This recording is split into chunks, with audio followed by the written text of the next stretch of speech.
that bar. That extra gear, the first 3 steps. Huge strides in the performance. That I might not be the player I am today. All right, welcome to another episode of Behind the Gear, and we got Aaron Snow Part 2, which I'm excited for, and I thank Aaron for coming back on. And I know we kind of chatted after the last podcast, and it was really cool to kind of go through your hockey journey and stuff like that. But today we'll touch a little bit more on kind of the ins and outs, kind of behind the scenes on the hockey stuff, and just kind of stuff that you went through as being a high-end player and different things like that. But I guess first of all, Aaron, how are things for you in Windsor? How's everything going out there? The virus has kind of messed up everything like everywhere else, but, getting by. So things are all right. And, just working, taking care of the little one and, just trying to make the best out of this COVID thing. It's kind of a mess everywhere. No, for sure. And you guys, I know certain areas have gone into like red zones, lockdowns, and I know different countries have different ways that they're handling it. But for you guys right now, I just heard today actually, because a couple guys reached out about potentially skating in different areas, but I think you guys are moved into or potentially going to move into another kind of more restrictions, I think. Is that correct? Yeah, I think that that's the word, is that we're going to go down another one and into another zone, and then, just before the holidays, it's terrible. I know. Especially for all the small businesses and stuff that are, with the zones coming back and everything kind of getting back to normal, the restaurants and the mom and pop shops, we're kind of getting back up on their feet a little bit, Yeah. And now, they're shutting down again and whatever. So yeah, it's tough, man. Sure. People are trying to just get by, Yeah, no, definitely.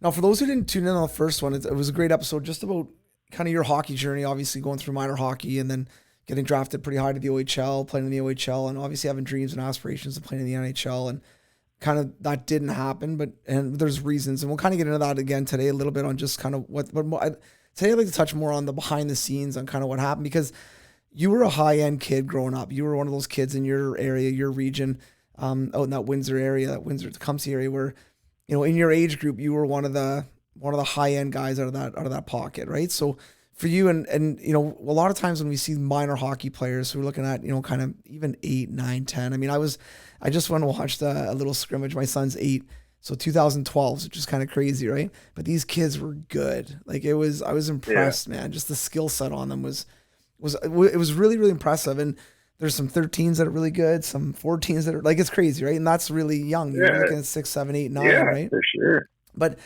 for a lot of those kids that are really high end at young ages, they have an easier path through minor hockey. And what I mean is they're going to make that good team. They're probably not going to get cut. They're always sitting in that top 3, 4, 5, 6 player on a team. So when they're playing AAA or they're trying out AAA or AA, they're going to be in that mix. They're going to play. So they kind of get to skate through minor hockey with not a lot of obstacles, not a lot of bumps and bruises as far as getting cut or no, you can't play on this team, or no, you don't get selected here, or you don't get that phone call to try out. And I know for the kids, a lot of times it's not hard. They can get through it. You know what I mean? But a lot of times for the parents, it's hard because your kid gets cut or is not good enough. So that's a struggle. Now you were on the other side of it where you were a good player. You were somebody that excelled and did well kind of at every age that you moved up with your pocket of players. Was there any kind of secret behind why you were good? Because this is something that I talk to a lot of parents about this. Like, what do you guys do? Like, what kind of stuff do you do? I know I'm in the business of skill development, so I see it on the other side where I see some of these kids that are on the ice 3-4 days a week, and I understand why they're good. But for you, it was a little bit different time. There wasn't skill coaches on every corner like we see Tim Hortons. There's now there's skill coaches on every corner. But what was it like for you kind of coming through, and what were some of the reasons why you think that you were good at Adam and then at Pee Wee and at Bantam, so that 10, 11, 12, 13, 14 years? You're like you said, it's not the same today as it was back then. But I attribute a lot to my father. He was, hard nosed toward me and kind of pushed me because I think he saw the potential. But in terms of not having hockey schools on all the corners and all that, I did a lot of hockey schools in Toronto. So I was in Windsor and I went to Pass Hockey, which is a big hockey school growing up for me. And in the summer times, I always kept on, spring teams and summer teams and just continued to develop all the time. And as I got a little bit older, with the skills that I had growing up as one of the best players my age, I got to being in Windsor, we were really close to the States. So I would get some invites to go over to the States with the Honey Baked kids and the Little Caesars guys and, the Patrick Kane's of the world and, Peter Mueller's growing up. Were some great hockey players. So, I kind of got the chance, being who I was and the hockey player I was, some opportunities that some other kids might not have got. But, I attribute it to just working hard all the time and getting in as much hockey school as I could, getting on the ice as much as I could. And the hockey schools aren't evil. You get to the hockey school when I was in younger past hockey growing up, it's 8 hours a day. You're pretty much on the ice the whole time, so, Yeah. Growing up, getting in hockey schools and playing spring hockey and playing summer hockey and stuff like that. And, just keeping it going all the time. And yeah, I mean, obviously a little bit of a commitment there as far as going from, playing basically, driving 3-4 hours to Toronto to go to a hockey school, right? So I'm assuming you guys would stay there for the week and then do the hockey school for the week and then come home on the Friday or the Saturday. Yeah. My aunt and uncle actually lived in Toronto, so I was kind of fortunate in that way. We got to stay with them. And, nice. But yeah, it wasn't cheap. I'm not gonna.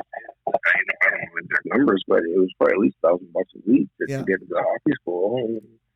And yeah, so there were some sacrifices made even as a young kid to get out there as much as I could. And I like I said, I kind of attribute it to my father finding the hockey schools that he could at the time that were kind of the best in my little area. And Toronto's a little bit of a far drive, but getting to stay with my aunt and uncle helped.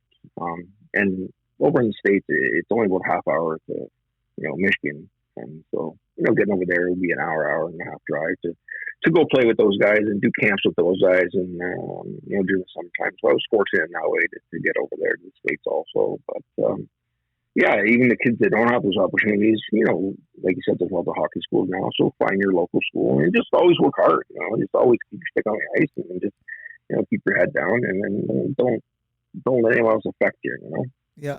No, because this is super common. Obviously, it probably even, I don't want to say more so today than it was, but there's so many more spring teams. There's so many more summer teams. There's so many more opportunities to get more ice, and it sounds like, your father did a lot to seek out these good skates, these good hockey schools, get you around some of the better players, which I think is important. And even for me, with a younger player, I've got a young, like I said, I got an 8-year-old and a 6-year-old. My 8-year-old is starting to really like hockey and he's asking to do more. And I want to play more competitive.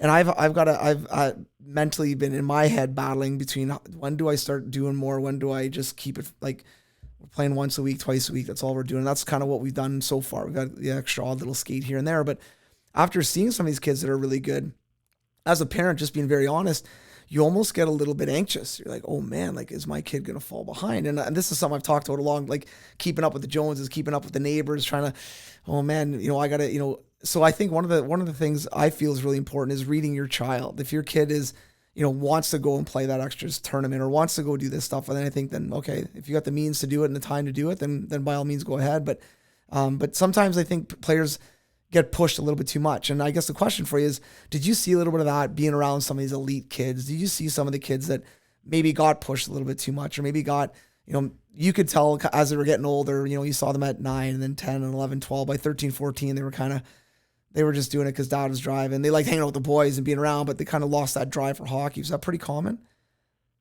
Yeah, you know what? I did see it quite a bit. Sometimes, my goal was to play to get as far as I could and to play NHL, but not everyone has the same goals. So sometimes the parents can get carried away a little bit with the fact that, like your kid, if his kid's passionate about it and wants to do it, yeah, for sure. Why, get them on the ice and get them more competitive and get them playing more. But if they don't really want to and you don't see it in them, like they really want to pursue it, I think I'd push them towards it as much as you can because that's what you want, and, we spoke earlier. I think it's about having an open dialogue, even when your kid is young, and talking to them and say, hey, do you like hockey? Do you want to keep going with hockey? Do you want to try something else? And if he says, yeah, I love going on the ice. I can't wait to get on the ice, which I did. I love them on the ice all the time. So it wasn't hard for my dad to push me, even though he pushed me, which helped me get better. I didn't fight it. And I think if a kid maybe kind of pushing back and saying, Mom, Dad, I really don't want to do it. And they want to pursue something else, and they'd like a different sport. There's nothing wrong with that. You know what I mean? There's nothing wrong with, playing a different sport, or not even if it's sports. If you like the arts, or, if you like, you want to do something else in general, there's nothing wrong with that at all. And I think you're right. The parents might get carried away a little bit, thinking in their head, okay, my kid's a decent hockey player, and I'm just going to push him as hard as I can all the time. And that can affect the kid in a negative way sometimes. For sure. No, definitely. You see it a lot, right? You see where sometimes the parents want it more than the kid. And to me, that's a big problem. And like you said, it could be anything. We're talking about hockey right now, but it could be any sport that your mom and dad are passionate about, or even piano. You know what I mean? Like, you're pushing the kids too hard. You're right. Yeah. I totally agree with you. And I think, the one thing too that is really common right now too is with these higher end kids, they're, like I said, and I'm not saying it's easy for them, but they got a little bit of an easier path as far as playing minor hockey and being on good teams and getting invited to the best spring teams and playing on the AAA team and stuff like that. And sometimes I find the parents forget about parenting where, you know what I mean? Like, kid gets in trouble in school, what, mom's mad about it, but dad's like, don't worry, we got a tournament this weekend, don't do that again. Or, you know what I mean? You're an idiot at the playground and throw a snowball at somebody that you shouldn't, whatever happens. And you know what I mean? Don't worry about it. We'll talk to Johnny's parents, but we got a big game tonight, and kind of missing some of those life lessons along the way a little bit. And then by the time those kids are 15, 16, 17, you see some of these kids that aren't great kids, aren't socially great kids. They're just waiting for mom and dad to fix things and take care of stuff. You know what I mean? Yeah. And I guess, again, going back to your experience through it, what was that like for you, even personally? Like, was there some times that you can remember, kind of, because I was not that high end kid. I was a kid, who was trying to get your spot or trying to like make that team that you're on. You know what I mean? So, So like for you, what was it like? Like, were there experiences like that you had where it was kind of, don't worry about it, it's nosy. Yeah, well, we're good. Let's just, we got a big tournament. We need to play well. Yeah, there was definitely times like that because I was such a good hockey player that since a lot of things didn't matter because I played good all the time and I was great on the ice and I had these big dreams and everyone kind of saw it coming together. But, I think those life lessons that the parents might miss are really important. You know what I mean? And yeah, I was spoiled. I was an only child and my mom and dad spoiled me rotten. But, times in my life where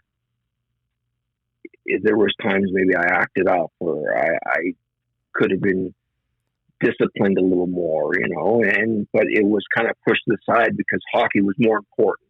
And I don't think that's the case with parents. I think they should really focus on those life lessons because real life one day is going to happen and it's going to hit you. And it hit me all at once like a freight train. And it really kind of pushed me back and really, getting into junior hockey and not having someone my whole life playing AAA discipline me or tell me things were wrong or because I was always so good that I always played the first power play. I always played the first penalty kill. I was always the first guy on the ice.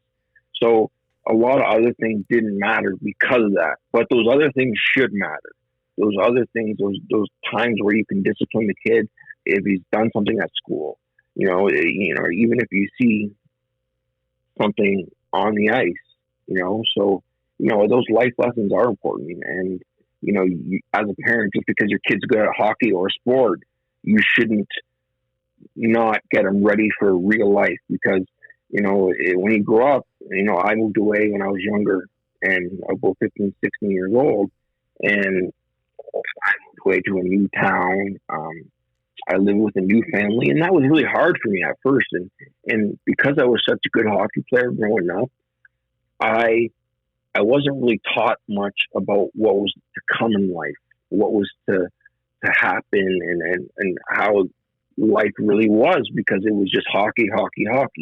And that affected me in a negative way in the end because when real life hit and I moved away and I was being disciplined by a coach or I was being treated bad by a player or someone else, I would kind of be like, what the hell? Like, don't talk to me like that. Like, why are you treating me like that?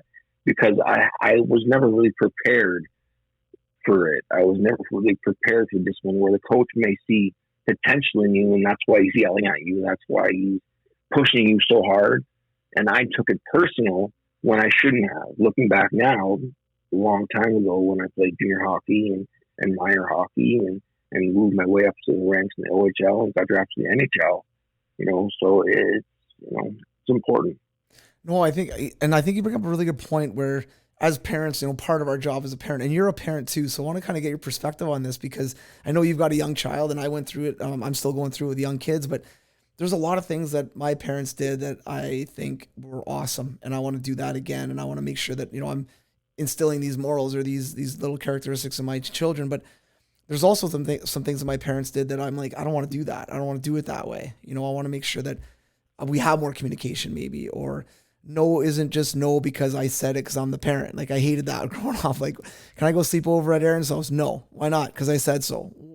That means nothing to me, right? So things like that where I'm trying to like not do that, right? But I think also like for you now having your own daughter and, are you going to approach parenting a little bit different? And meaning like, are you going to give her a little bit more hard knocks once in a while? And we all want our kids to do better than we did. We all want our kids to have more, money for school or money, we all want them to be in a better spot than we were. But, for you as a parent now, do you see yourself sometimes being like, no, she's got to learn how to do this on her own, or no, she's got to do this, or I know she's young, but, do you find that you approach a little bit differently having gone through what you went through as far as, having a bit of I don't want to say an easy path, but you know what I mean? A little bit more of a, Yeah, for sure. You know what I mean? Like, I think we all grow up and say, I'm not going to be like my parents. I'm going to do things differently as my parents.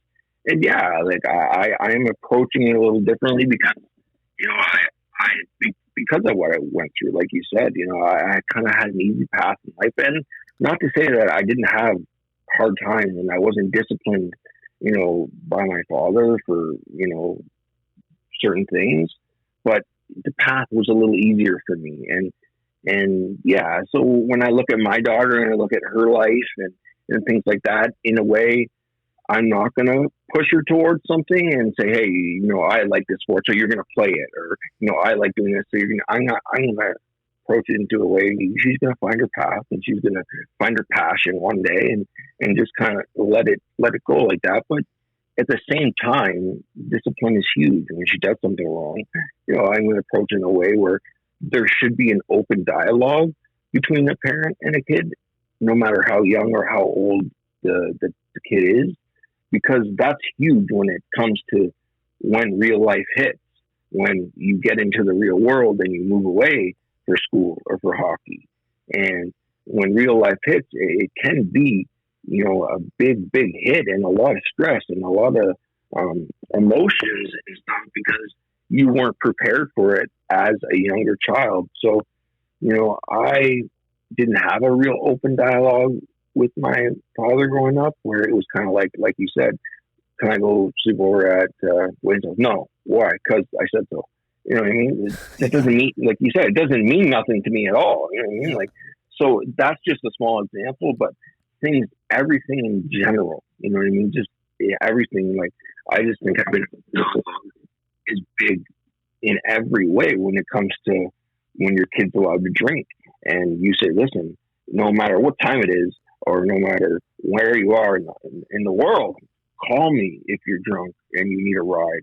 Because even if you're halfway across the world, I'll make sure I call a cab for you. And no matter how long or how, or if I have to drive 2 hours to pick you up, I will do it. Having those open dialogues with a kid and, a young teenager growing up is a big deal. And being able to discuss anything, and getting that through to your kid as a young kid, is big because, growing up, I don't want my daughter to be scared to ask me anything. I don't want her to be scared to say, hey, hey dad, what would you do about this? Or, hey dad, this is what's going on. Can you help me out? Or, hey dad, I'm really struggling with this. How would you approach it? Or can you help me out with it? And, I think that's really, really huge for a kid growing up and becoming a young girl or a young woman, young boy to a young man. It's a big deal to really do that. Oh, I think that's huge. And I totally agree with you. I think, and a lot of times it is that scare. You're scared, right? maybe you're out with your buddies and there's beers there and you have your first couple beers and you don't want to tell your mom and dad, so you're hiding it, or, where if you can just make that call or the next day, talk to your parents about it. Because I think that open and honesty, and as much as a parent it does suck, your kids maybe too young, 16, 17, having beers or whatever, and you're like, you don't approve of it. You do not want your kid getting into booze. But I think the more you shun it and the more you say it's a massive negative and the more you try to really, hammer down on it, a lot of times the more that kid's going to rebel. And then they're in the closet For and sure. stuff and they're not going to talk to you about anything. So I think you're right. It's sometimes you got to eat your parenting pride and have those conversations so that it can be an open dialogue whenever bigger issues come out. Because getting into what you're talking about too, moving away at a young age, playing junior hockey as a youngster for you, now you're exposed to living on your own. You're exposed to older guys. You're exposed to a little bit of partying, whatever, a little bit of going out, a little bit of drinking, things like that. How did that kind of affect you? Just trying to, and we talked about this too, really staying true to who you are. And I think as young kids, if you're a confident young kid and your parents and people around you are good people and they've instilled that confidence in you, you don't mind being your own person. But when you get into different environments like junior hockey, it's hard to just be your own person at 16 years old with 20-year-olds telling you that you know what I mean? You got to shower or you got to have a beer or whatever. It's hard to like buck that a little bit. You know what I mean? So what was it like for you kind of going through that as far as getting stuck in that conundrum of being, I want to do it this way. I want to play in the NHL and I'm playing with a bunch of 17, 18, 19, 20-year-olds that some of them aren't going to play in the NHL. Some of them aren't going to play past junior B hockey. But I'm in this and I've got to try to find a way to fit in, So how that kind of affect you as far as that first year of playing junior hockey, being away and being, kind of exposed to some of that stuff? Yeah, like we talked earlier, it's being true to who you are, and like just as a person, as an athlete, in all those ways, and it affected me in a way where, as a young kid growing up, I had goals. I wanted to play pro. I wanted to make the NHL. And, my first goals were making the OHL and playing junior hockey and all that. But yeah, it's just being true to who you are and not deviating from who you are, and kind of sometimes just putting those blinders on and focusing on your goal in general, because not everyone is on the same path as you. Like you said, you get to junior. I played junior B as a 15-year-old, and I was playing with a lot of 19, 20-year-olds, and the likelihood of them going past junior B was not high.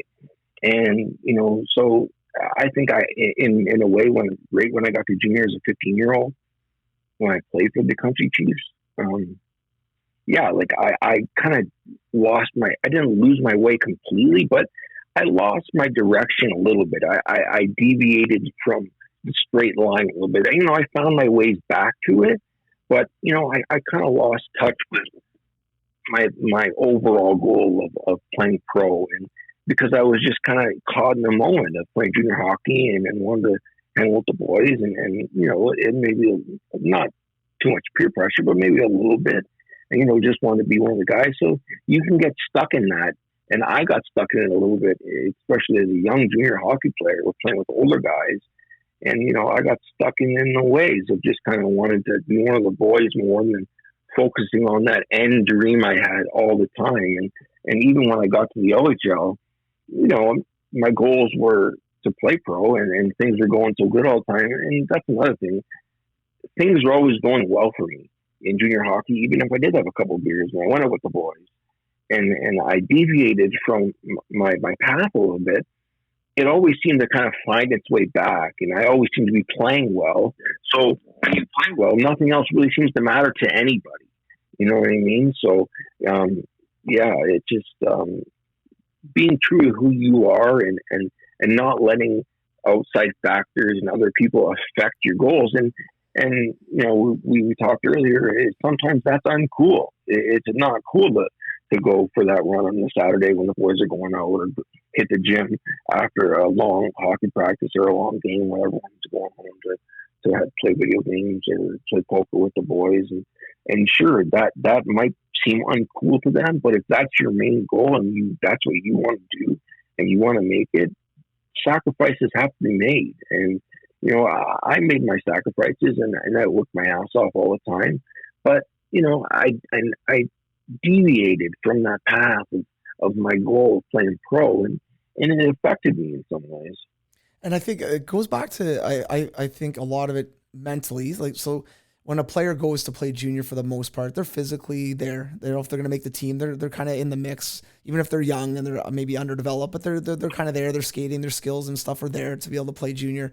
But mentally, that is a big step going in at 15 or 16 or 17, even with a bunch of 19, 20-year olds. Like that is a big step. So for parents out there, and you hit on something that I want to really elaborate a little bit on is, you know, for any of those parents out there, if you don't know what it's like, the culture of a hockey team or a locker room, it's changing obviously a little bit now, but even still, it's not cool to be the guy doing push-ups after practice. It's not cool being the guy, like you said, that's maybe eating chicken breasts at lunch in the cafeteria instead of crushing a couple pizzas, slices of pizza with the boys. Like you're going to get ribbed on for that. Not that it's a big deal, but the boys, oh, okay, Johnny chicken breast.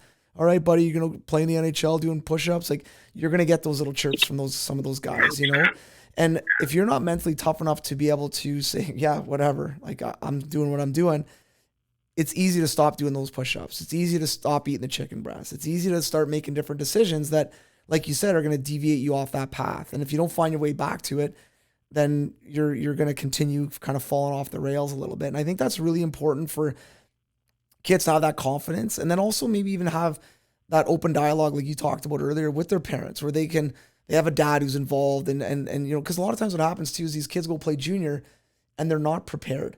They don't know how to do laundry. They don't know how to make toast. They don't know how to go to the grocery store and grab some lunch. They don't know how to do anything.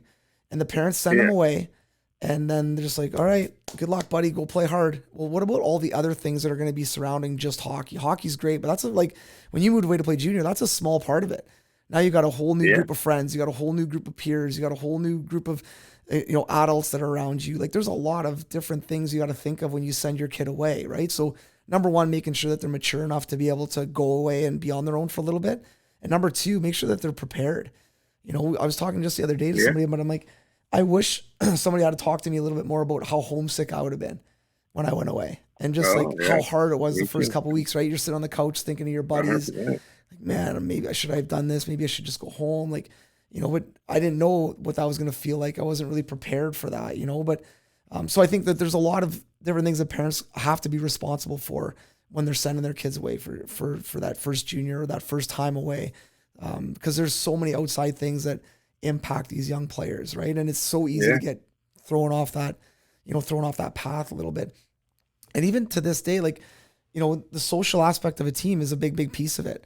And probably a little bit more back in the day, but even still now, like some of the best teams I played on were the teams that we did go out. We had some beers. We hung out on a Friday after a game and got tight. We had our rookie parties where we had some fun and we had drinks. And, I'm not saying drinking is the best, because I played with guys that didn't drink, but they were fun. They would pick their spots. They'd be out with us. Sometimes they wouldn't, but you know what I mean? They were still part of that team, But you got to be prepared for that, because as well as I do, it's really easy to just kind of, give up the other things to go down that darker path and then get off the rails a little bit. For sure. Like there's a big, big mental and emotional part to this game, and moving away as a young kid, as much as it's physical to be a good hockey player and to work out and to be fit and to be good on the ice. I think it's a lot more mental and emotional, you know what I mean? And, just getting ready for that is big. It's a big step. And then, in a way, not babying your child and just kind of getting them ready for the real world. And, just mentally and emotionally, for me, I grew up and I struggled with, I think I deal with a little bit of mental illness, my bipolar and depression. I have that under control now, but I have my spurts. And as a young kid, back then, mental illness was a stigma more than it is today. Back then, mental illness wasn't really looked at as much as it is today. And, I think I struggled a lot with mental illness, a little bit of bipolar as a young kid, but it wasn't really noticed because it doesn't come all the time. It doesn't happen constantly. It comes in spurts, and maybe no one recognizes it because they say, oh, this kid's just growing up and that's what's going on. But, I really battled with that as a young kid. But, life was going good. Hockey was going good. So it wasn't addressed, I think, as much as it could have been. So as I got older, the mental aspect of hockey and sports is a big, big thing. And, I tried to deal with, I did, touch base with sports psychologists a lot and talk to them about, whether it was a couple days a week and stuff like that. And just to keep mentally stable, because if you don't, it can really affect you. And it affected me big time. Growing up and then making it to the OHL, and then my third, right at the start, my third year of the OHL, kind of ending my third year, and the start of my fourth, I struggled big time, and it's tough to talk about because I dealt with a lot of depression, I dealt with a lot of anxiety, I dealt with a lot of bipolar, and during that time, I'd already been drafted to the NHL. I was already this, high-end prospect that was probably, not probably going to make it, but I was hoping I was going to make it. But I got, and I made a mistake. I left Brampton. We can touch on that maybe later and talk about that more. But, I left a team that I probably shouldn't have left. And I got traded to another team, and it was just a different locker room. It was a different group of guys. And then I really started to deal with depression because it was a completely different situation I wasn't ready for. I started dealing with some mental illness, and it affected me in a way where I didn't want to go to the rink anymore. I didn't want to play hockey anymore. And that was it. And instead of it kind of being noticed and addressed by whether it was, because my parents weren't really around. They talked on the phone, but, it's not like they were with me every day, whether it was noticed by a coach or it was noticed by the organization that drafted me or just someone in general saying, they were just saying, why aren't you good at hockey anymore? It wasn't what's wrong and are you mentally okay? Are you emotionally okay? Can we help you in any way?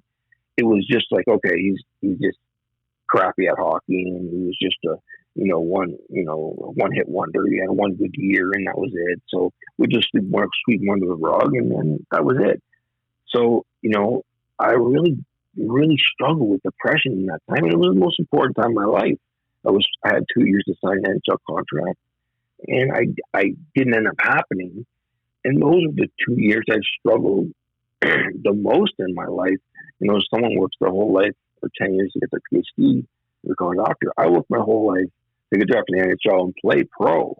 And, so someone works 10 years to get their PhD, and then the last 2 years of their PhD, someone says, oh, you can't have your PhD, you're not going to be a doctor.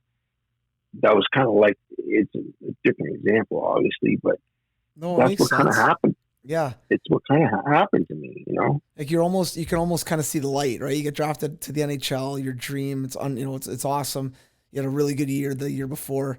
And then, the next year maybe doesn't go as planned, and I'd like to chat a little bit about that because this happens a lot where, a player could be minor hockey, could be junior, could be whatever, pro, doesn't really matter. But you have a coach that you have conflict with, whatever reason, he rubs you the wrong way, you rub him the wrong way, and having the tools to be able to deal with that, whether it's being able to go talk to them, whether it's being able to, just finding ways to be able to deal with bad circumstances. Because you said earlier, like, life's going to happen one day and you might have a bad boss. You might, get fired from your job. You might so how do you overcome that stuff? Do you crumble? Do you pick yourself back up? Do you go get help? Do you go talk to somebody that maybe has gone through it? Or do you have somebody to lean on? Because I think that's important too. Like, and one thing I want to highlight here is, for you, you're 100% correct. So in hockey, we're basically, everyone says that's a meat market. It's a meat market. Like, no one's looking at not a lot of people are looking at the person. They're looking at the player. So even as an outsider looking in on Aaron Snow, who's had a real good year, got drafted, then his game starts to go down. well, there's something wrong there. So at the end of the day, those questions probably should have been asked, whether it's by a parent. And I know you probably had some really good coping skills or ways to mask it. Meaning you're on the phone with your parents for 20 minutes, you can hide. I don't know, everything's all right. I just, my legs are sluggish. Giving them the kind of lines. I was tired. Run around, yeah. And but really diving in and digging into it and making that player. I know it's hard to make them, but I think the more you ask, eventually that player is going to be like, "No, man, I'm struggling. I just, I'm not sleeping. I just want to be at the rink," and start asking these questions a little bit more and finding out. Because let's be honest, if somebody had to nip this right off the bat and kind of got in your head a little bit and talked to you a little bit and got you to open up a little bit about it, could it have changed a little bit? Could you still have been on that high prospect list for Dallas and maybe had a chance to, sign a pro contract and then who knows what happens, Yeah. I think you're right. It's just like, it wasn't addressed in the way of Aaron the person. It was only addressed in the way as Aaron as a hockey player. And I think that's, I hope it's changing in today's game. And I really hope it is, because instead of, and I'm not blaming anyone or saying I made great decisions all the time or saying this person did this wrong. It's just, we're just talking about what happened with me. And I struggled big time with depression and anxiety. And during that time, I was never addressed as someone who's struggling, and no one ever sat me down and said, "Hey, what's going on? Like, are you okay? Are you mentally okay? Are you emotionally okay? Is there something you need to talk about?" That never happened with me. And, things might have been different. I'm not saying for sure they would have been, but, like you said, it's a meat market. It's a business now. It's not minor hockey anymore. These guys, it's a business. You got 20 good young prospects coming up behind you. And if you're not good enough, they're just going to say, okay, see you later.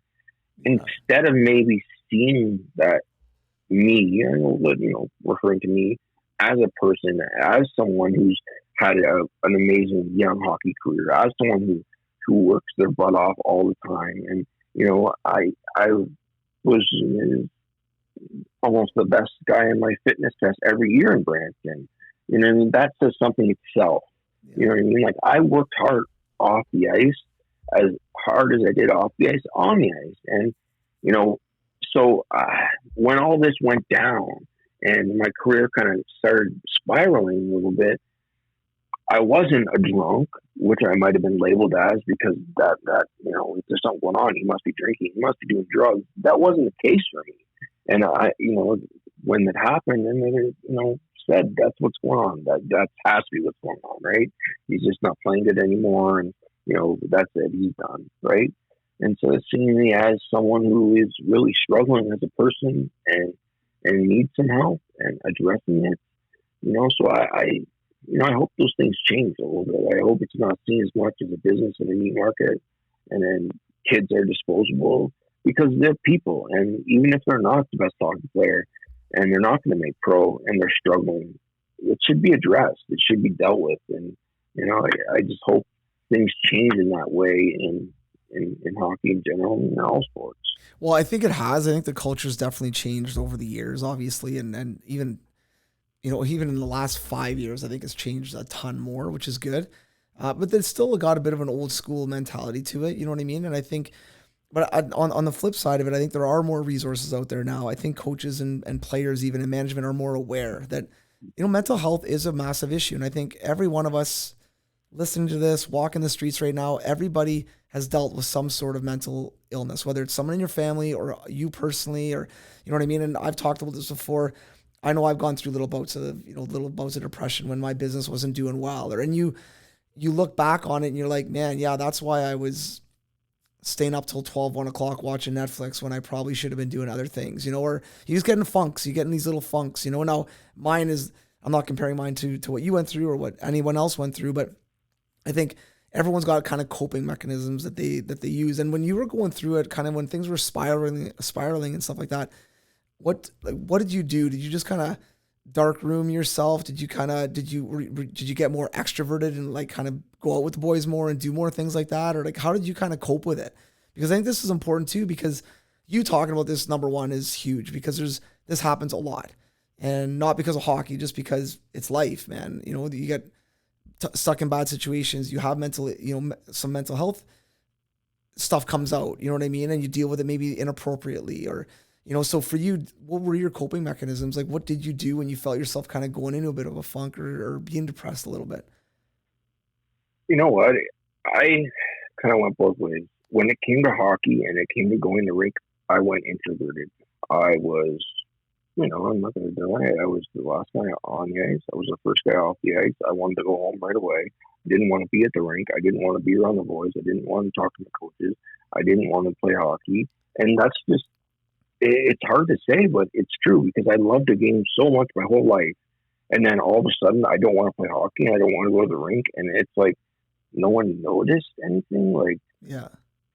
And I'm not, like I said, I'm not blaming anybody, but there was a lot of flags that went up, and that might have could have been addressed a lot differently. And, so I went introverted in that sense, but when it went to going out and with the boys, yeah, for sure. I wanted to do that more. I wanted to get it out of my mind. Sure, I wanted to, for sure. I wanted to let loose a little bit, because I was struggling so much when it came to going to the rink and it came to playing hockey.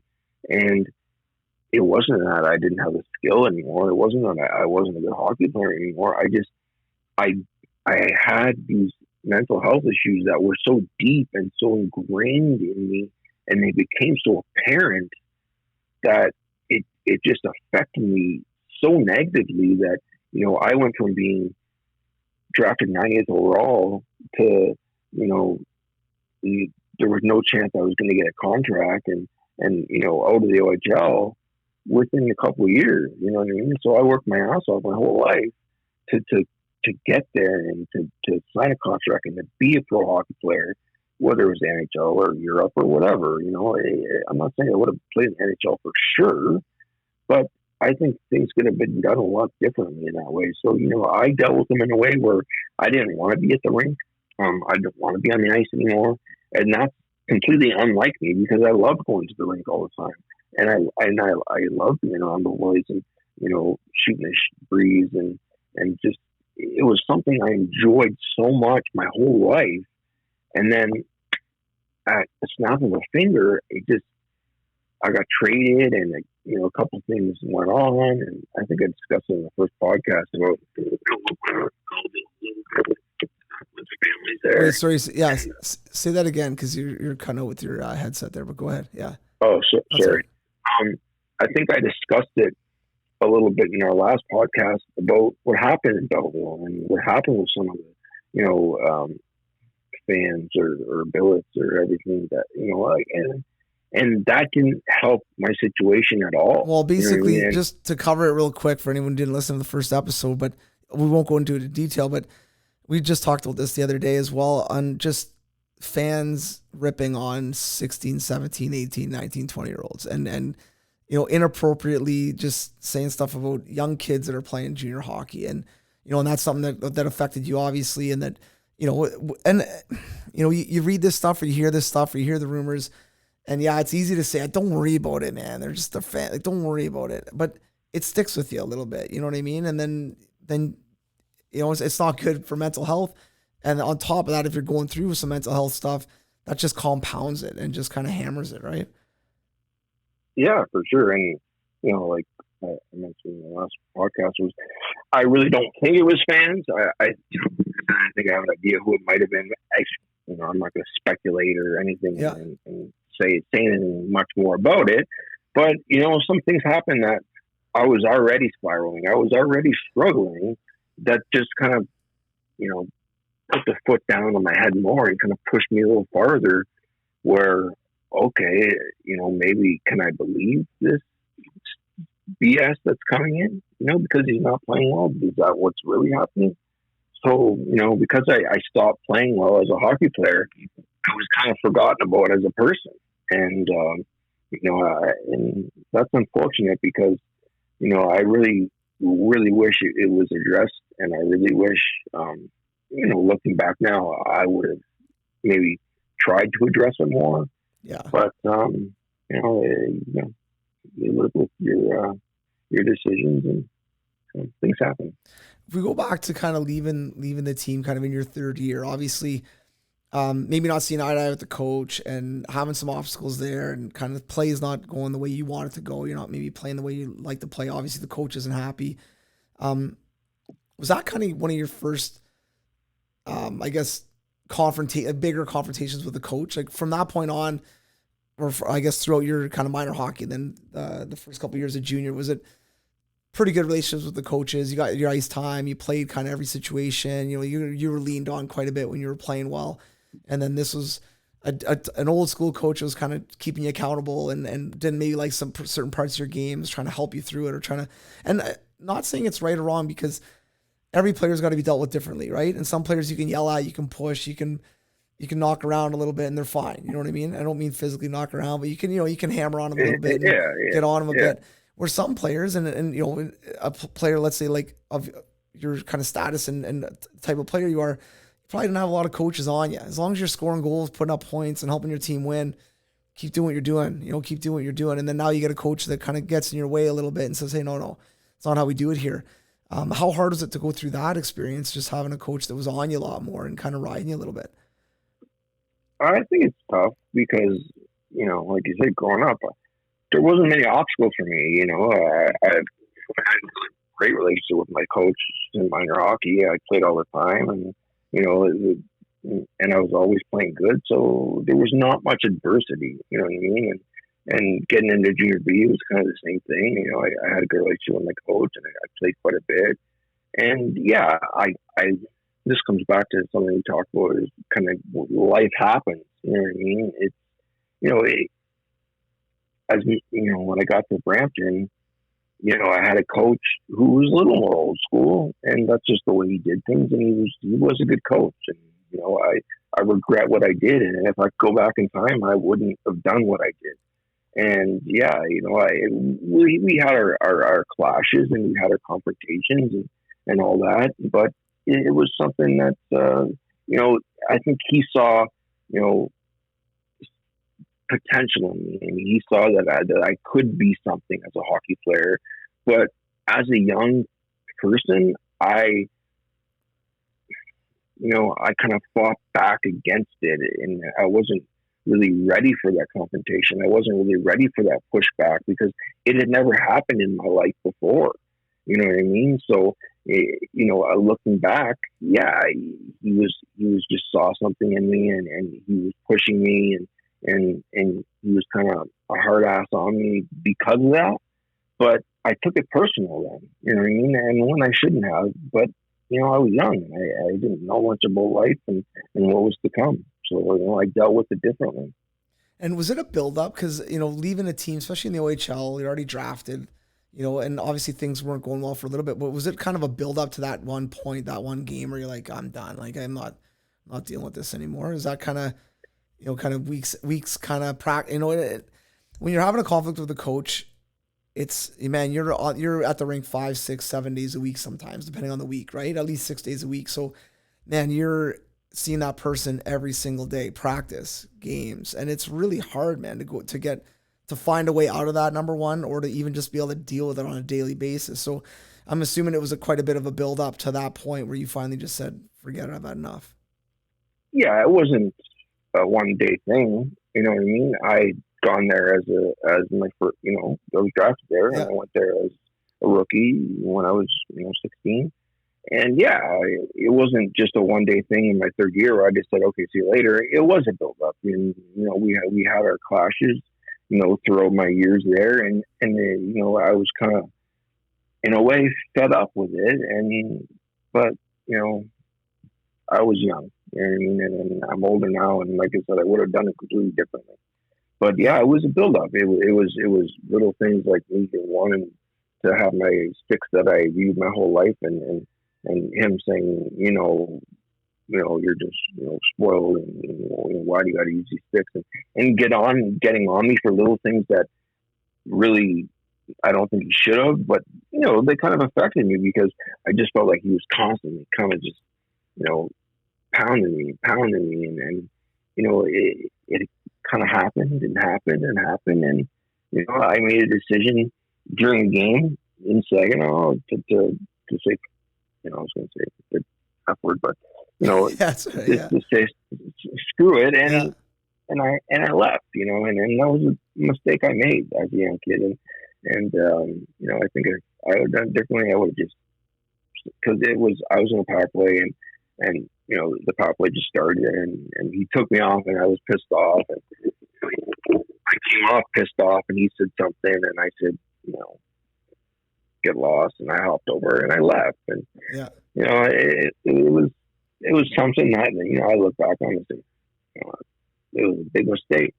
But, Now, yeah, go ahead. No, let me ask you. So, do you think though, like, let's say over that course, of that, especially that third year, because obviously there was some, clashes, like you said, probably early on, just whatever over certain little things. But when things started getting worse and worse and worse, do you think having a conversation, like, I'm sure you guys had talks, but having an actual, like, maybe even away from the rink, maybe just going for coffee somewhere with them, but having a conversation, like a real kind of man-to-man type conversation with them, could have helped kind of right that ship a little bit. Not that you guys would have loved each other and would have had Sunday dinners together, but where you guys would have potentially been able to like coexist a little bit better and maybe help you get back on the right page. You know what I mean? And like, I'm asking this more for like, you're talking to yourself now at 18 years old and saying, hey buddy, listen, like find a way to get in this guy's ear, find a way to get on his good side. Like, would that have helped kind of right that ship a little bit and then maybe get that confidence back in you and get those negative thoughts kind of kicking around, get them out of your head a little bit more?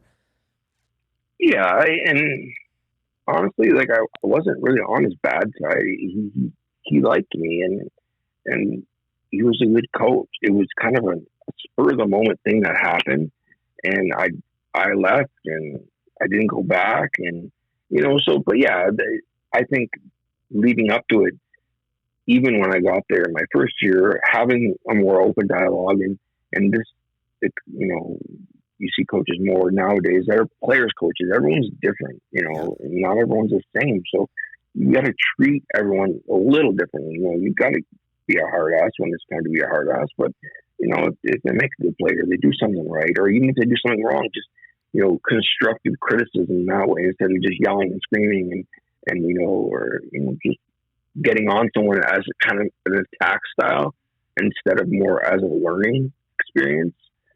Yeah, it definitely could have helped to even, sit down but sit down with them and talk. But as a young 15, 16-year-old, it's hard to be in a team and go and just sit in the coach's office and say, hey, I just want to have a chat. And it's like, right.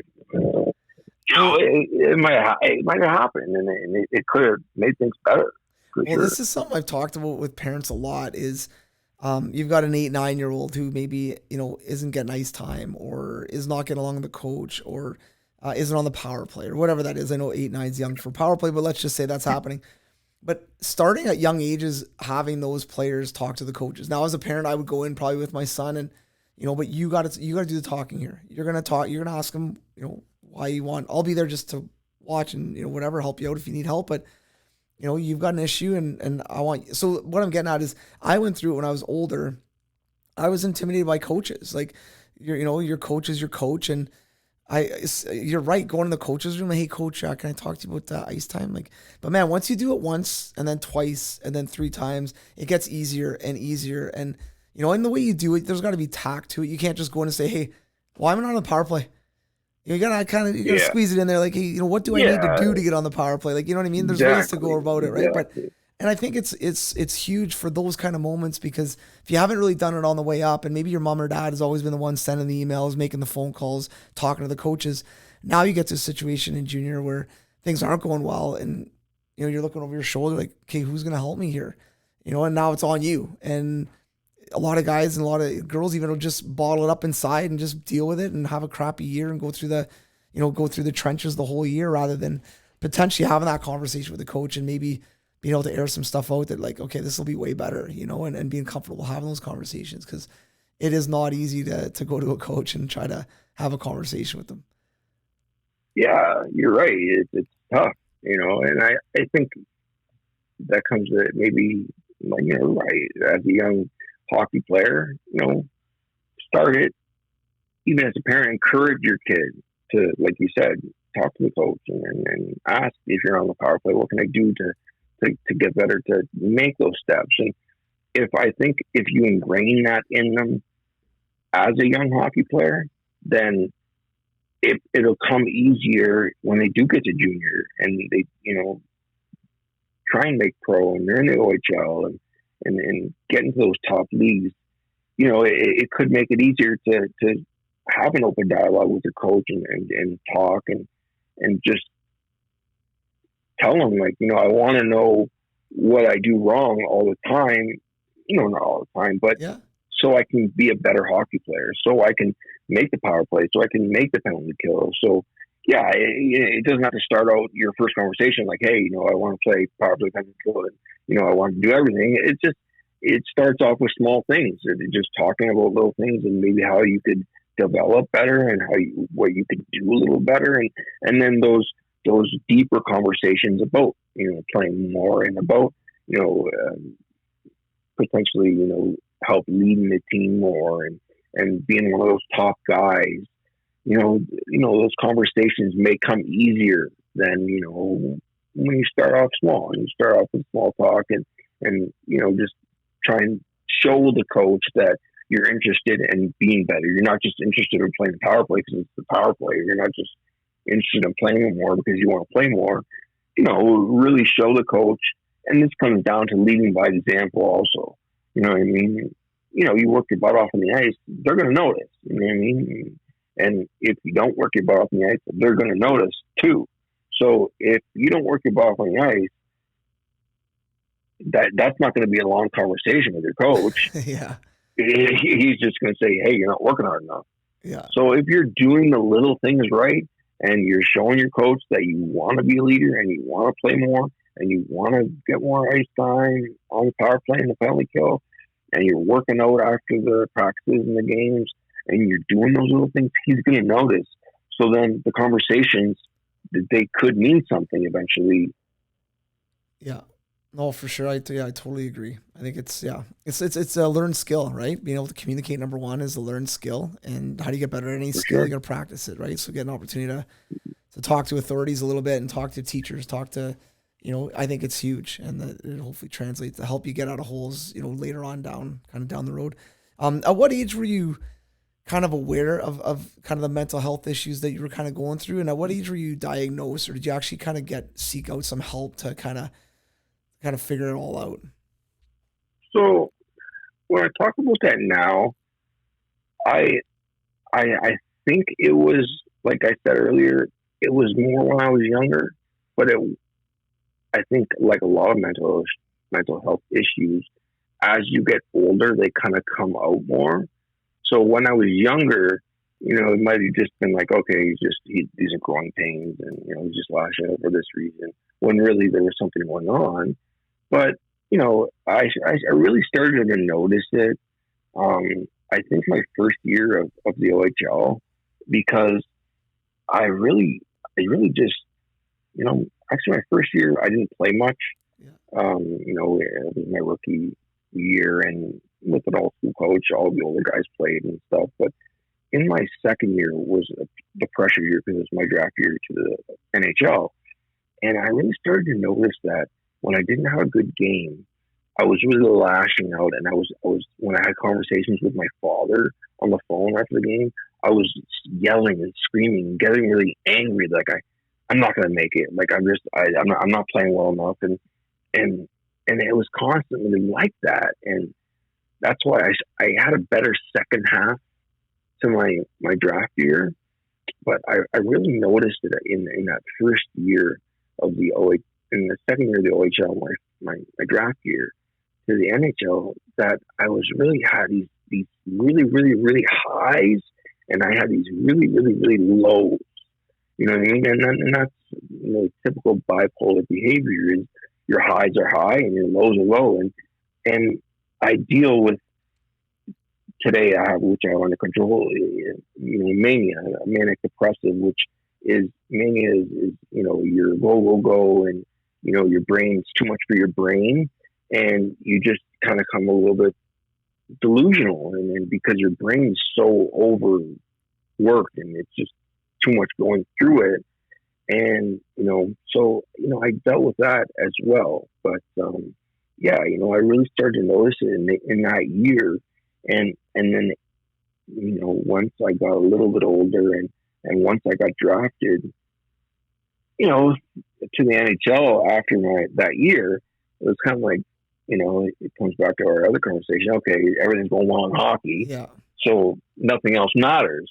When those things, they did matter in the big picture, and they should have been addressed in the big picture. And, and then once that draft year happened, that was my third year. I went to Brampton and I left. And then, my mental illness really, really came out when I got to Belleville because I struggled. I struggled with a new dressing room and a new group of teammates and a new coaching staff and a new building that I played in and all new fans and a new billet and all these changes that were going on when I already kind of was starting to notice some mental illness, but I didn't really notice it like I do now, like looking back. I just kind of put, I'm having my ups and downs, but my ups are really up and my downs are really down. So there was something kind of going on there. And then once I kind of started spiraling and I wasn't playing really good, and when the Dallas guys would come in and say, hey, what's going on? Like, why aren't you playing this? And and then I really rebelled and I didn't want to go to the rink, and I got really depressed. And I, was the first one, to leave the rink. I was the last one to go on the ice. And those things, they started to happen, and then they started spiraling. So my mental illness came out a lot more when I got older, in my late teens, than it did when I was younger. But I still think it could have been addressed when I was younger to kind of prevent those things as I got older. Well, and you said something there too that I think is really, really important, because I think at young ages, you kind of chalk it up as, they're just outlast. They're just, they're having a moment. Oh, you know what I mean? And I know for me, because I've had a lot of people on the podcast that deal with on the other side of it, that help diagnose people and that have mental skills training and different things like that. And I've also talked to quite a few people that have gone through some mental, health issues and have been diagnosed as bipolar or having mania or, manic and stuff. And so even like with my own kids, like, and I'm sure you're aware of it too, but how are their coping mechanisms, right? Like when my kid has a meltdown for having the wrong socks on, I'm like, hey dude, you gotta figure this out, man. Like, and kind of seeing like, and I'm not saying every kid goes through this, but like, and just seeing how it trends a little bit, and I'm not saying everyone's got to go run out and get your kid evaluated, but I'm just saying like being aware, because you're right. Some of it, if it's happening a lot, or there's like real, for instance, like lack of sleep, I think is a big one for a lot of people that have any kind of mental health issues, right? Being on a good routine. So, if physical activity is good for you, or reading a book or listening to something is good, like being in a bit of a routine and having your vices that are That's good, positive things. Yeah. And, but I mean, for you going to a different area, like you said, like change of arena, change of town, change of scenery, everything. Like for anybody who's dealing with mental health, that's not good if you don't have it under control. Like any kind of massive change like that is going to spark it and kind of flare it up a little bit. And now, to your point, you're don't want to be at the rink, but you want to just get your mind off and go with the boys. So sleep probably wasn't the best thing. You probably weren't getting wicked sleep. You probably weren't in a good routine. The practices sucked. You wanted to get away from the rink. So it was kind of a good recipe for you to spiral, basically. You know what I mean? And 100%. Yeah. And for parents out there, I think that's hard to see and hard to watch, but that's where I think someone, like we already talked about this a bunch, I don't want to keep beating it, but that's where, I mean, it should have been happened before, but that's where someone's got to jump in and say, well, this is not the kid, man. This is not the kid from a year ago. So something has happened here. You know what I mean? And how do we right this ship? How do we help this kid out of this, regardless of hockey? Right? Who cares about hockey? Exactly. Pull him out of hockey. Hockey's second to all that. Yeah, exactly. Like, it's like I just said, hockey's second to being well as a person, mentally and emotionally, and physically as well, because those things all go together. But yeah, it's when to notice those signs and to notice something going on where you say, okay, like my kid was like this at one point and most of his life like this. So when he's like this, something's going on. Something is not right. And it comes back to sport in general. I wasn't looked at as a person that was struggling. I was looked at as a hockey player that wasn't a good hockey player anymore. So, hockey aside, addressing that issue and someone noticing it, I was young. Maybe I could have noticed it, but someone in general noticing it, and my parents, but like you said, my parents weren't around much. I could talk on the phone and kind of shoot the breeze, and they wouldn't know the wiser. But just, someone in general saying, okay, this kid was, a phenomenal hockey player his whole life, a great person his whole life. And that's what I was really seen as, like I didn't struggle with any of those things, being a good hockey player and being a good person and having respect for others and treating others the way I wanted to be treated growing up. Like in all those aspects, I was that person my whole life. So when these things started to happen at that point in my life, I really look back and say, okay, I wish someone noticed. I wish maybe I would have been, noticed a little more and wanted to address it. But seeing that huge change from who someone is 1 year or 1 month to the next month or the next year has got to be a big red flag. You know what I mean? It's got to be like, hey, like, it's not just about hockey anymore. He's not just not a good hockey player anymore. Like, he's struggling in a lot of other ways. And, that's a big thing for parents to notice too with their kids is, being aware of how your kid is, at a young age. And like you said, you don't want to, get your kid evaluated. Every kid is sending to get evaluated, but really, really, notice how they are as a young kid and how they act. And if you see dramatic changes that come and go and come and go and come and go, yeah, it might be a good idea just to get checked out because it's different nowadays than it was when, you grew up and I grew up, and, it's not as much a stigma, mental illness anymore. It's really an issue in the world and in sports and everywhere where people are struggling and people need help and it needs to be addressed. And when it's kind of pushed to the side, it'll only get worse. And, yeah. Well, that's a big message I want to really be clear on. And I think you've done a good job today of talking about it is hockey, sports, maybe they're a good chess player, maybe they're like unbelievable at piano, but you can hide a lot. It doesn't matter. Yeah. You can hide a lot because you're so good. And your story is a perfect example of that. You're a kid who real good minor hockey player, elite in junior, gets drafted to the NHL. So everything's trending that way. So any of that bad stuff that's going on or whatever, just like that, don't worry about it, man. Look at he's trending. He's going, he's good, he's gonna make it. And then things spiral out of control. And it's still like, man, must have been partying too much, must have been out with the boys too much. And just there's always an excuse for it rather than kind of dissecting it.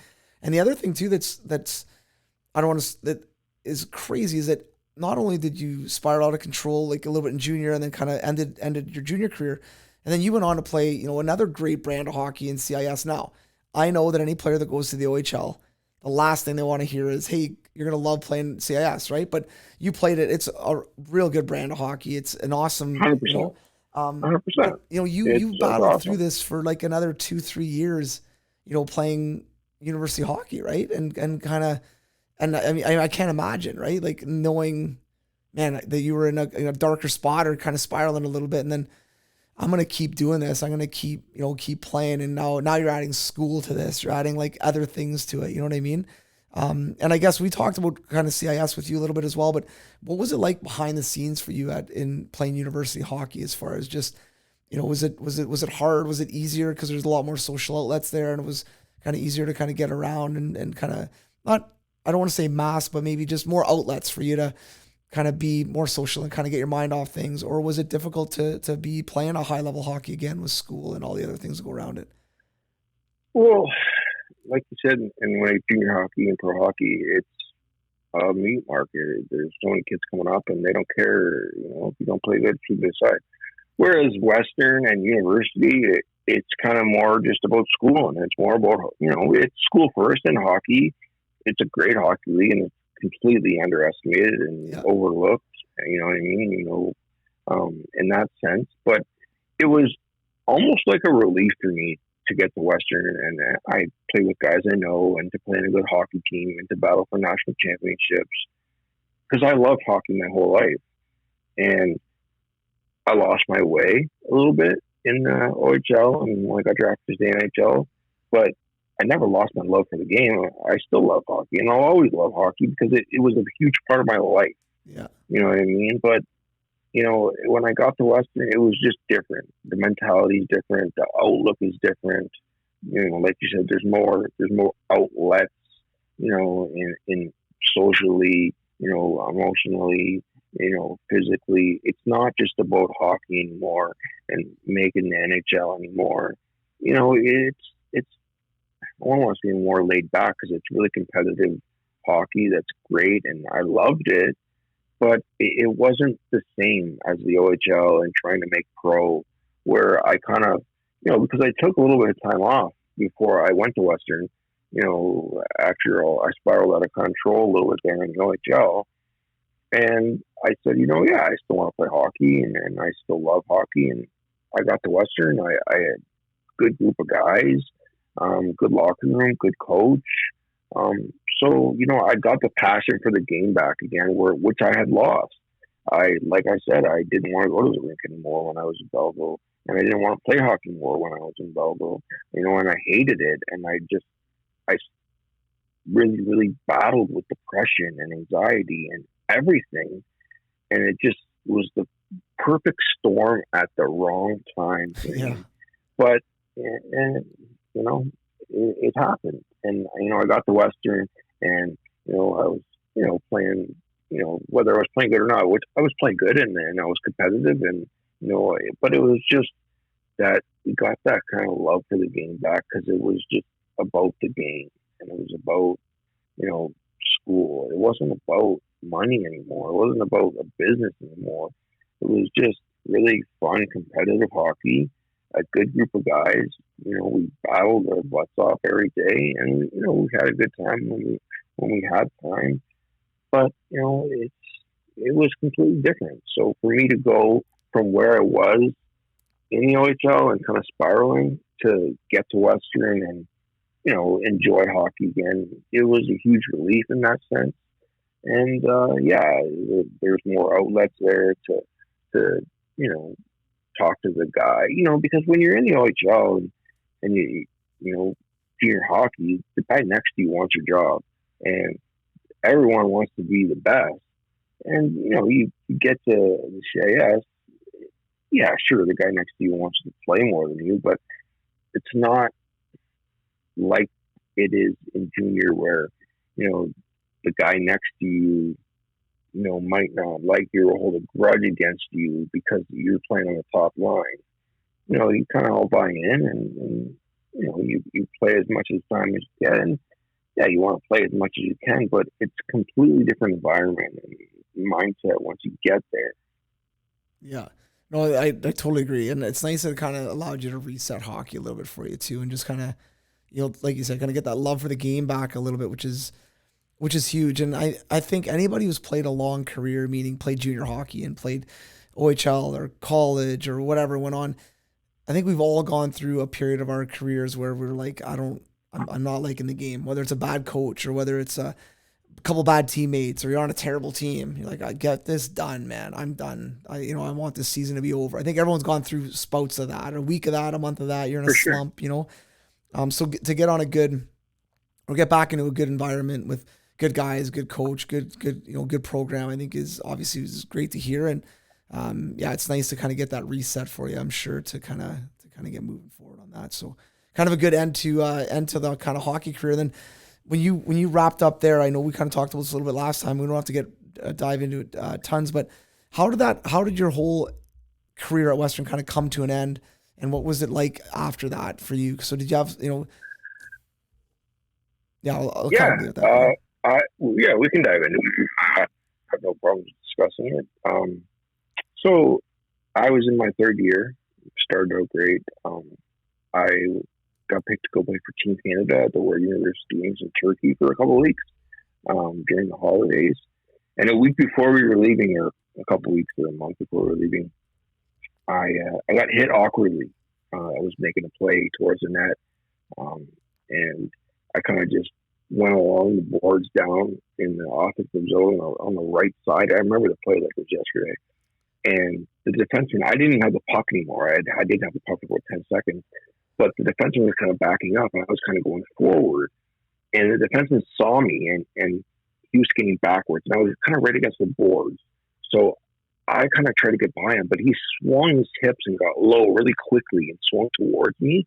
So I kind of tried to jump by him, but when I jumped, his hip came against my left knee, and I was kind of half by him. Okay, yeah. So his whole hip and his whole weight went into my left leg, and right away I knew my leg was a mess, and it was just done. And I didn't feel pain like that before, and I got to the locker room. I was helped off, and without even having to get an MRI or anything, the doctor came in and just wiggled my knee around and said, "Yeah, every ligament in your knee is gone." And yeah, it sucked. I was so looking forward to playing for Team Canada at the World University Games and getting to Turkey. I'd never been to Turkey before, and so it was a big blow. And we're getting it. If we do some more podcasts, we can talk more about what happened after that. But I struggled after that with addiction. I was put on painkillers for my knee, and I had surgery for my knee and was put on painkillers. And it wasn't something that I snapped my fingers and dove right into, and I was just an addict. But I struggled with addiction big time, and it started kind of, once I got my surgery and I got the painkillers, and, it was kind of like I'd been through so much of my life, and I had so much hurt in my heart, in my head for not making it in the NHL and making pro hockey that, I took these pills, and it was kind of like, it went away. Like, it was like, I call them happy pills. I just took them, and I didn't have to think about the hardships I'd been through, and I didn't have to deal with them emotionally, because it kind of numbed me emotionally. And, unfortunately, that spiraled out of control, and we can dive deeper into that if we do another podcast. But, I struggled big time for a while, and in that bug, that those pills spiraled into, other things, and it got worse, and it got worse, and it didn't happen overnight. It happened slowly, and I was a functioning addict for the first time. I was working a great job, and everyone liked me at my job, and my customers all liked me, and so that's why I call them happy pills, because I function fine. And from the outside, my parents didn't know, my colleagues didn't know, my customers didn't know, and but slowly that because with painkillers is your tolerance becomes an issue, and you have to take more to get the same feeling, and more and more and more and more and more and more. And unfortunately, I got caught in that spiral, and that demon got a hold of me, like it has to so many people across the world today, and it's such a big issue today, and it's everywhere, and and it's terrible what's going on in our world today with it started with painkillers. Started with doctors prescribing these things, but you get addicted to these painkillers, and then next thing you know, it's a little cheaper to buy something on the street, and then next thing you know, it just gets worse, and it gets worse, and it gets worse. And I really struggled for about a good it didn't at Western after my surgery, like I said, didn't happen right away. A couple of years, 2-3 years after that, I really struggled with addiction, and I struggled for a good 5-6 years with it. I would have my times when I would go and get help, and I'd be okay for a couple months, 6 months, a year, but then I would relapse, and and it's a really, really, really hard cycle to break. Once you get into it, and once you get in that, you feed off the what's the word I'm looking for, the craziness of it, and you get in that routine every day of chasing something to feel, and eventually it's not about that good feeling anymore. It's about just functioning. Right. You know what I mean? Your tolerance gets so high that I'm not taking them to feel great, and they're not happy pills anymore. They're pills to, if I don't have, I won't get through the day. Yeah. You know what I mean? Without being really, really sick. And it's unfortunate that, that happened to me, but it's unfortunate that it's happening to so many people across the world today. Yeah, it's, you're right, man. It's crazy. And I know several people that have gone down bad, really, really bad, addiction problems, and, lost jobs, lost houses, lost all their money, like just, spending crazy amounts of money just to keep, like you said, they're not searching the high anymore. They just don't want to feel sick. They don't want to feel like crap. They don't want to feel exactly like you said. You feel worse off of them than you do on them once you get addicted to them, right?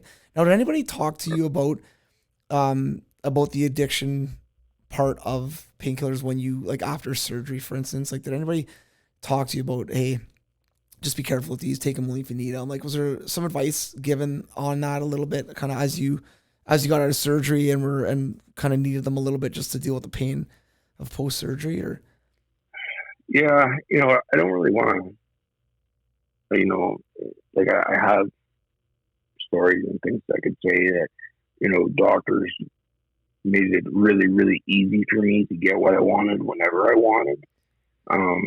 But yeah, it was like whenever I wanted something, I would make an excuse up. Yeah, right. And I could easily get it. And, even in junior, they were easily accessible. Like, we would have a bottle in our room. Yeah. And if I hurt my shoulder, or, I hurt my knee or my ankle, I'd pop a couple, and then it wasn't an issue. Yeah, I felt good, sure, but I didn't take them every day. And like, I eventually got down, it started slowly, but, yeah, like, that's why I hope in today's society, even in grade school for kids, and even in high school, I was never taught about addiction. I wasn't taught about, we were taught about smoking and not to smoke, but no one ever told me that, addiction could ruin my life. And yeah, it could happen, and, you see people that it can happen too, but I was never taught in grade school about any of these things that could happen, doing drugs and what that could lead to, so saying the doctors say, oh, these are bad for you, and, be careful. No, it was kind of like, here's as much as you want whenever you want. And so it was really easy for me to get what I wanted, and for what I was getting and the doctors prescribing them, it had to be a red flag. I could get 100 per week if I wanted to. I say I left in Windsor. I was home for the weekend. Doc, I need another bottle. Hey doc, I lost the bottle. I come back a couple weeks later and get another bottle. And unfortunately, it was so easy for me to do that it just helped me feel the fire that much quicker. Yeah. Yeah, no, and that's the one thing, because I guess almost 2 years ago now, but I broke my leg and I was prescribed, I can't even remember what it was. And I remember I had a bunch of staples in my legs. So when I went to bed, it was really hard because it was hard to, like, settle. And what this is like, having any kind of, like, surgery, it sucks.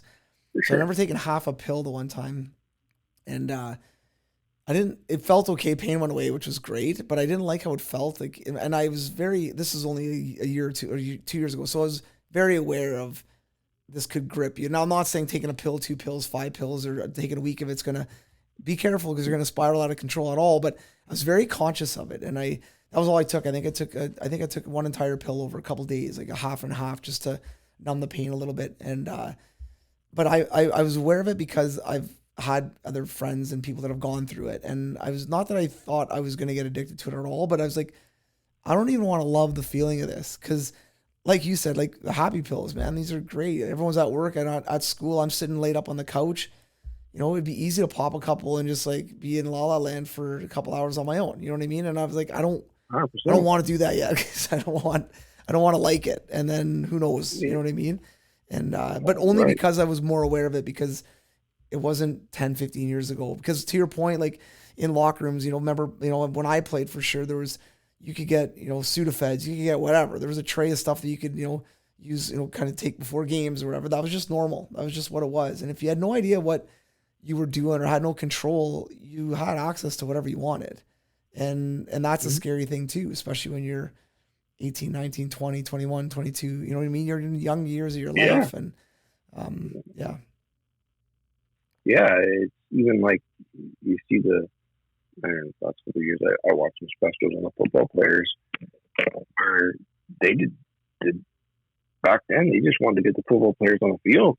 You know, it didn't matter how many shots it took or whatever they took, and they'd line up to get their Tramadol shots, and without thinking of or the doctor telling them, you know, what could happen down the road. You know, and yeah, it's just, you know, I really hope, and I do, you know, I hope these things are happening more today than they did, you know, back then, where kids are educated on addiction, on what can cause addiction, and some things to look out for in your friends and your family for addiction, where you can notice and maybe try and nip it in the butt. And yeah, you know, you get a surgery or something happens, okay, yeah, like you can take up those. You know, some people don't like them, and you know, yeah, they take them for the surgery, and they're, you know, no problem. Yeah.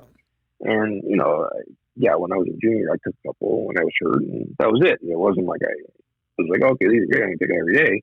You know, it eventually led to that, and then it was a process. But yeah, it was so easily accessible, and even for me, when I was at Western, and then when I moved home. I could easily tell my doctor a story, and he would be like, "Okay, no problem. I'll give you whatever you want." Like it was so easy to do that I was like, "Okay, well, why would I stop?" Yeah, you know, and you know, yeah, it had consequences, and you know, I burned tons of bridges. I lost relationships with friends and family that I'm mending, that I've been mending for a while, and you know, that are, you know, take time to you know, mend. But even for me, that's why I kind of took a step back from the game in terms of speaking about it, because it took me, I waited years to talk about it, and the vlogs that I did and a couple of podcasts I did with you, and one on mental health I've done before, and you know, so I really stepped back from not getting into coaching, not discussing too much about my hockey career. And even playing, I don't really play too much anymore. I don't really go on the ice too much anymore. You know, so I really took those steps back to let time go by, to let some wounds heal that I had, to let some wounds heal that other people might have. Because I caused a lot of turmoil in my family, especially with my parents, that I look back on, and you know, it hurts to think about and talk about sometimes, but you know, I'm over that now, and I'm mending those you know, fences, and I'm some are, you know, completely mended, but you know, others take more time, and you know, as time goes by, things get better. But yeah, I had a huge battle with addiction, and you know, I've come out on the other side now, and you know, I'm thankful for that, and I'm still here to talk about it, because it could have easily took my life, and it takes so many lives every day across the world. So it's something that, you know, I really hope young kids growing up are really taught about it, and they really address it, and you know, they tell them more about it so they're aware of it, because I wasn't aware of it growing up. no one ever taught me about drugs or weed or drinking too much, or it was just don't drink and drive. And they'd show me a pig's lung at school with from smoking cigarettes, and what's one healthy one looks like. And that was it. You know what I mean? It wasn't there wasn't anything about drugs or what can happen. Yeah. So.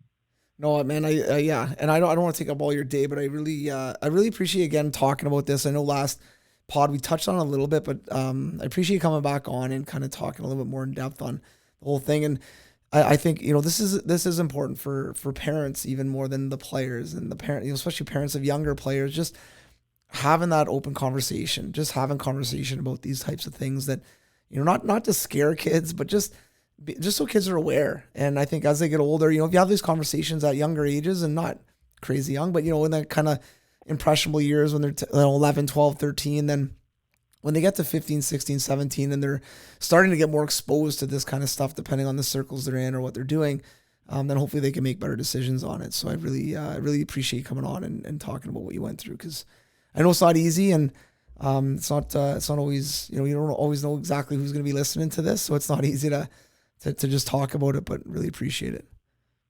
Thanks, Dwayne.